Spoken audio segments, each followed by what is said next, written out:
El ex candidato presidencial y ex jefe negociador del gobierno en la Mesa de La Habana, Humberto de la Calle, cuestionó la actitud del dirigente de la FARC, Jesús Santrich, luego de abandonar su esquema de seguridad durante una visita al espacio territorial de Tierra Grata en el departamento de Cesar y cuyo paradero actualmente no se conoce.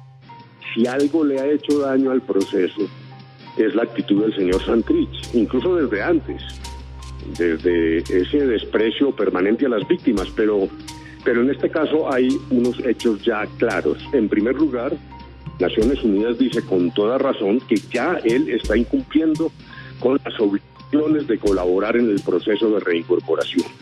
Esta ausencia es injustificable, o está por lo menos en la obligación de explicar cuál es la razón para haber desaparecido de la manera que lo hizo. Pero en segundo lugar, hay un llamado de la Corte Suprema de Justicia para el 9 de julio que tiene que cumplir, y en ese sentido yo sí creo que aquí no podía haber contemplaciones. El acuerdo siempre fue claro: el que delinca después de la firma del acuerdo asume sus consecuencias, incluso en el caso del narcotráfico, la posibilidad de la extradición, de tal manera que ese comunicado del partido FARC, lo mismo que algunas expresiones de Timochenko, yo creo que están suficientemente bien fundamentadas y muestran que aquí hay una actitud personal absolutamente reprochable, de tal manera que el señor Santrich tiene que explicar su ausencia, colaborar con la reincorporación y hacer presencia el 9 de julio ante la Corte Suprema de Justicia para afrontar las consecuencias de toda esta circunstancia, que además, repito, ha sido extremadamente nociva para la marcha del proceso de paz. Se refirió al proceso que cursa contra el exguerrillero en la Corte Suprema y el impacto que podría generar para los acuerdos de paz.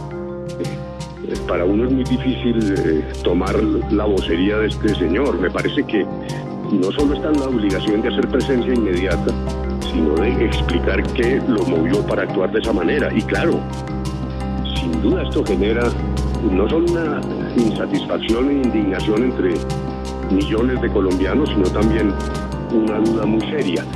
Por fortuna, también toda la política colombiana y las circunstancias del proceso no puede resumirse solo en la actitud del señor Santrich. Ese documento que ustedes acaban de informar, proveniente del partido FARC, la propia actitud de Timochenko, el balance numérico que hizo el consejero Archila recientemente, mostrando que la mayoría de los excombatientes están cumpliendo, pues implica también una reflexión para los colombianos. Yo creo que hay que actuar frente a Santrich sin contemplaciones, pero tampoco perder y echar al tarro de la basura la oportunidad que brinda el acuerdo. Aún con todas estas dificultades, la mayor parte de los miembros de las FARC están cumpliendo, de tal manera que, dijéramos, yo pediría también una visión más amplia, más general, sobre las posibilidades del acuerdo, y me parece que esto además lo que indica es que tenemos que marchar hacia adelante. Ahora, dijéramos, hay otras circunstancias que han contribuido a generar una enorme inseguridad entre excombatientes, miembros de la antigua guerrilla. Yo creo que el presidente Duque tiene razón que cuando dice que tiene que actuar el Estado de Derecho si este señor no se presenta a rendir indagatoria. Pero con toda honestidad y franqueza y respeto, también desde el lado del gobierno se han venido creando sucesivamente circunstancias que contribuyen a generar profunda inseguridad entre los excombatientes. Hay francos incumplimientos del acuerdo, una hostilidad permanente sobre todo de miembros del Centro Democrático. Luego realmente de este lado nosotros, entendiendo como nosotros, llamémoslo el establecimiento, tampoco lo estamos haciendo bien. Lo que tendríamos es que consolidar rápidamente lo logrado para mirar adelante.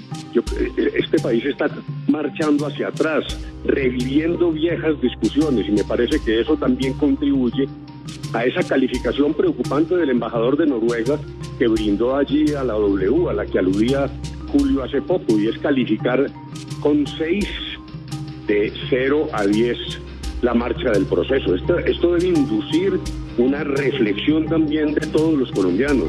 Tenemos que sacar esto adelante, no podemos desistir en este momento. ni perder lo que yo sigo creyendo que es una enorme posibilidad para Colombia. Dijéramos, legalmente corresponde al juez, a la corte o al juez de que se trate, establecer la necesidad de la privación de la libertad con carácter preventivo, y la ley da unas vías. Dijéramos, si se entorpece la justicia, la posibilidad de la fuga, pues permiten dar ese paso. Este señor Santrich había dicho que él respondería, que no había ningún riesgo de huida, y se mostró incluso en algún momento hasta desafiante: allá estaré yo explicando mi inocencia.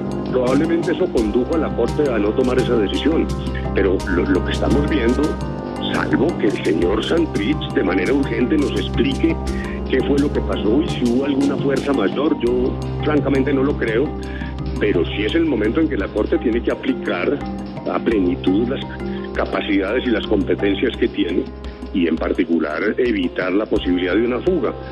Pero fundamentalmente, como lo acaba de decir el partido de las FARC, este señor está deshonrando el acuerdo. Ya lo está deshonrando cuando no cumple con sus obligaciones frente a la reincorporación. Y me parece que el daño que está haciendo es enorme, y yo insisto en que no podía haber contemplaciones en este caso. Describió la participación de Santrich en la mesa de conversaciones y aludió a la actitud de la administración Duque frente a la implementación de los acuerdos con las FARC. Dijéramos que yo le puedo describir a Santrich de la siguiente manera.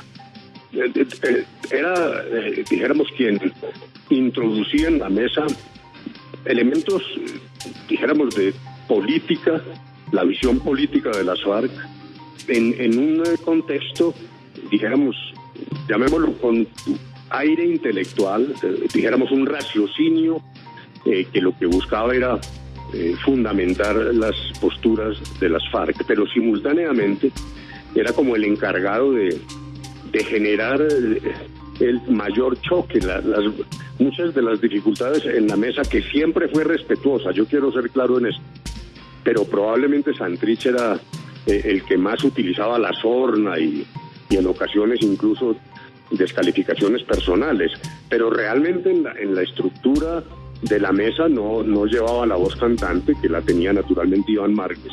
Santrich hablaba mucho al oído de Iván Márquez, pero otros de los personajes, muchos de los cuales están firmemente comprometidos con el acuerdo, pues tenían mayor capacidad decisoria en la mesa. Me refiero a Lape, a Catatumbo, en su momento el mismo Márquez, quien también ha contribuido a enturbiar todo lo que se hizo en La Habana, también con sus actitudes. Y por último, Timochenko, que no estaba en la mesa, pero que persistentemente desde La Habana hasta ahora, a mí me parece que ha mostrado una orientación equilibrada. Y eso es lo que me hace pensar que sí tenemos oportunidad, que tampoco podemos destruir esto, y yo sí quisiera insistirle al gobierno en que me parece que falta mayor compromiso en el cumplimiento, sobre todo de los temas grandes. El doctor Archila, yo sigo sus manifestaciones con cuidado, y me parece que lo que dice es correcto.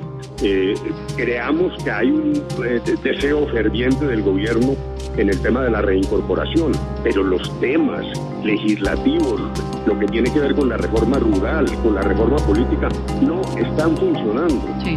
Y en efecto ahí hay una responsabilidad también del gobierno. Luego las objeciones frente a la JEP, me parece que fue un enorme desperdicio, y todavía mayor si se anuncia por parte del gobierno que nuevamente se van a presentar proyectos de acto legislativo para modificar el acuerdo. Yo creo que ese es un error. Aprovechemos esto primero para que Santrich explique y además cumpla con las consecuencias que se deriven de su accionar. Si delinquió, repito, no hay que tener ninguna contemplación, pero hay todavía material suficiente para que logremos sacar adelante esto entre todos.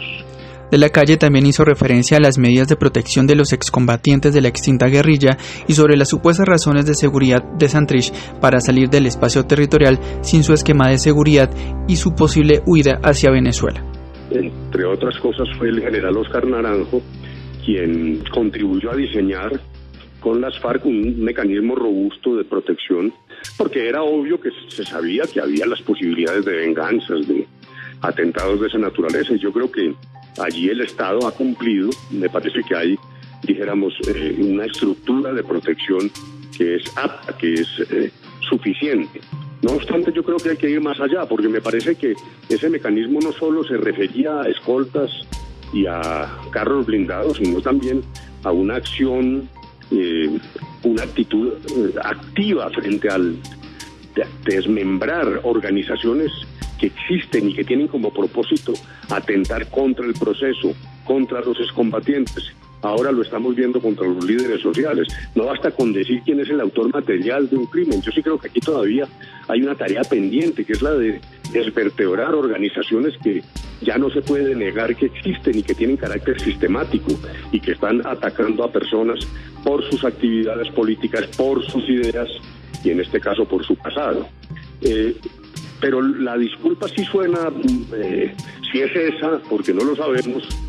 Justamente lo primero que tiene que hacer Santrich ya de manera urgente es explicar qué motivó esta actitud, pero aún así es débil, porque lo cierto es que tenía protección y si él creía que era insuficiente, eso es lo que debió haber dicho, haber pedido que se robusteciera o se cambiara o se examinara, lo que usted quiera, pero la actitud simplemente de eludir y huir me parece que no debería encontrar justificación en el problema de la protección, porque usted lo ha dicho muy bien, los demás excombatientes están protegidos y cumpliendo a cabalidad con sus obligaciones. Por fortuna son la mayor parte de ellos. Yo quiero insistir en las cifras que dio hace 2 o 3 días el doctor Archila, de 11.000 hay 10.000 que están registrados, cumpliendo, buscando una nueva vida, de tal manera que